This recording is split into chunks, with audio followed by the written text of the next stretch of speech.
Pemirsa, pemberlakuan pembatasan kegiatan masyarakat atau PPKM darurat diperpanjang hingga akhir Juli. Kebijakan itu diambil karena masih tingginya kasus COVID-19 yang dipicu varian Delta.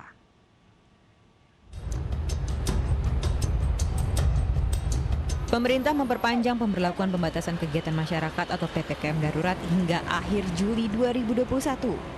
Hal ini diungkapkan Menteri Koordinator Bidang Pembangunan Manusia dan Kebudayaan dalam kunjungannya di Yogyakarta.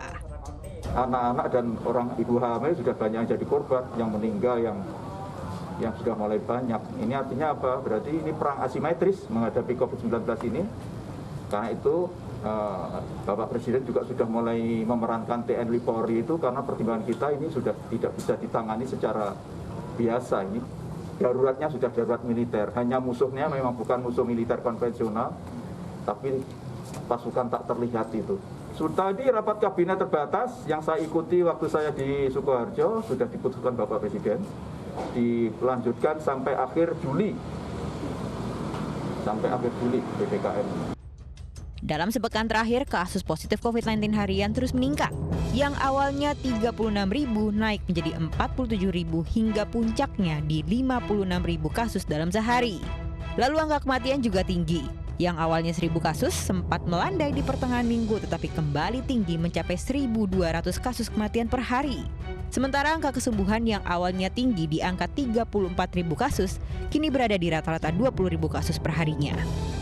Menteri Koordinator Bidang Kemaritiman dan Investasi menyebut varian Delta menjadi penyebab tingginya kasus COVID-19 di tengah pemberlakuan PPKM darurat sejak 3 Juli lalu.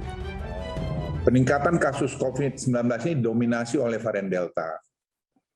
Nah, kalau kita lihat yang kanan yang marun ini, itulah dia. Jadi hampir semua sekarang di Jawa ini, kalau nggak boleh saya katakan ya semua, itu dikontrol oleh varian Delta. Nah ini saya mohon supaya kita paham, varian Delta ini varian yang tidak mudah dikendalikan. Jadi berbagai upaya dilakukan untuk menekan penyebaran dan kematian akibat COVID-19. Mulai dari penyediaan stok gas oksigen yang terus krisis, penyaluran obat-obat gratis untuk pasien COVID-19 yang isolasi mandiri, hingga ketersediaan rumah sakit darurat dan ruang perawatan bagi pasien dengan gejala berat. Selain itu, nasib warga juga harus diperhatikan apalagi adanya PPKM darurat cenderung membuat penghasilan warga terhenti. Penyaluran sembako dan bantuan langsung tunai diharapkan segera terrealisasi karena mobilitas warga dibatasi. Tim Liputan iNews melaporkan.